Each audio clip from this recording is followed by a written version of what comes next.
Simon from WhatCulture here, once again taking on ups and downs so I can bring you the power that you need. Or just give you some highs and lows from Raw. Whatever you want, it's up to you, I don't care. But based as ever on Scott Carlson's article, which you can read over on WhatCulture.com right this second, it's all the ups and downs from Raw last night, so you can decide whether it made you feel nice and gooey inside, or whether it made you feel like you wanted to cry. So, without any further ado, let's take it all the way up, so we can take it back down. No, that's awful as well.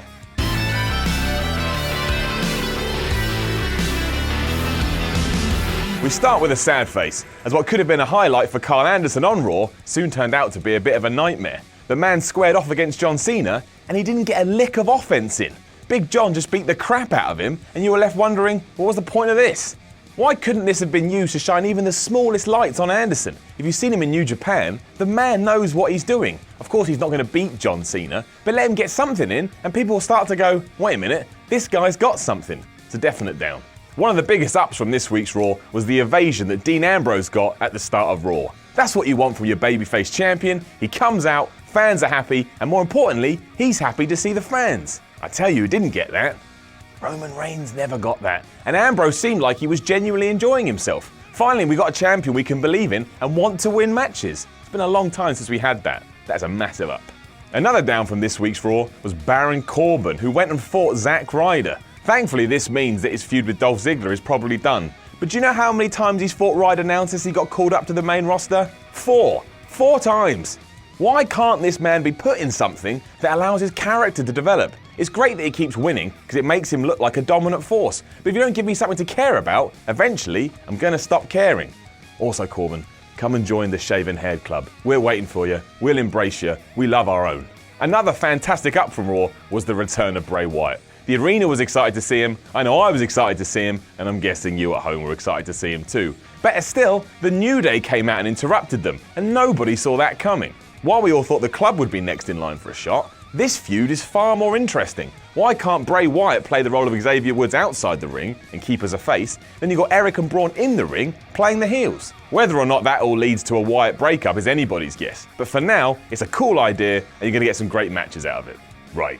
Dana Brooke. Let's be fair, we all make mistakes. But even when we do make mistakes, if you do it on live TV, we're all going to notice. And it's all going to be really cringy. And we're all going to sit there going, ugh, this is bad, this is bad. When Paige took on Charlotte, Dana was meant to grab Charlotte's leg and put it on the ropes to interrupt the pin. But she didn't. She dropped the leg. And then she dropped the leg again. And then when she realized she was running out of time, she just got the leg and held it against the rope. And the ref had to pretend that he just thought the leg was on the rope. It wasn't good to watch. It made me feel a bit sad inside. It was a down. For the record, I could watch Kevin Owens and Sami Zayn fight forever.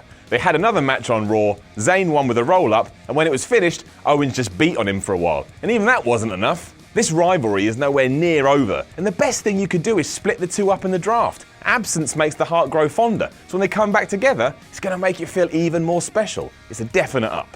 I imagine many people could go either way with this one, but having a double count-out finish in a number one's contenders match is a down for me. You always want an out-and-out winner in these type of matches, but the upside is we now get the Shield triple threat match many of us have wanted for years. Sometimes it's the destination that matters more than the journey, but in this case, it's still a bit of a down. Sasha Banks turned up on Raw and took out Charlotte and Dana Brooke. That's all you need to know. Massive up. The Shield taking over WWE is just one massive up. You know, that sounds a little bit weird. The opening segment was absolutely fantastic, and Reigns continuing to play this pseudo-type heel is incredibly fascinating. Keep up this whole dynamic, and it's only going to get better and better. Unless, you know, they take the belt off Ambrose, stick it back on Reigns at Battleground, and then none of this ever mattered. Then think how sad you're going to be. But for now, this is an up. So, a good episode of Raw then, with even more to look forward to with the brand split coming up. Go and read Scott Carlson's article right now to get even more opinions on Raw, and then leave a comment below so we know what you think. I'm Simon from WhatCulture, and if you'd like to follow me on Twitter, I'm at SimonMiller316. You know, because I really like Stone Cold Steve Austin. It was a terrible, terrible idea. I'll see you soon.